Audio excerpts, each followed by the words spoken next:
मी कोणाला मत दिलं असेल तर मी मत दिलं आहे हे सूरज चव्हाण. कारण मला असं वाटतं की त्याने ही ट्रॉफी घेऊन त्याच्या गावाकडे जावं, घरी जावं आणि त्याचं खूप चांगलं व्हावं सगळं, असं मला वाटतं. त्यामुळे मी सूरज चव्हाणला दिली आहे.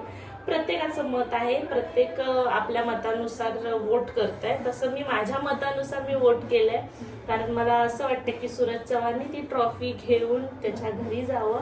आणि कारण कसं असतं, एकट्याने ह्या दुनियेमध्ये राहणं खूप कठीण आहे. आणि त्याचा स्ट्रगल बघता की असं सिंपती म्हणून नाही, सिंपती देत नाहीये मी त्याला, किंवा त्याने सिंपती मिळवली आमच्याकडून असं नाहीये. पण असं वाटतं की त्या मुलाचं खूप छान व्हावं, त्याला एक चांगलं व्यासपीठ मिळालंय पुढे जाण्यासाठी. एक बिग बॉस हे खूप मोठं व्यासपीठ आहे त्याच्यासाठी. आणि त्या थ्रू तो आता घराघरामध्ये, म्हणजे तो व्हिडिओ थ्रू तर पोहोचतच होता, पण आता तो इतका फेमस झालेला आहे तर तो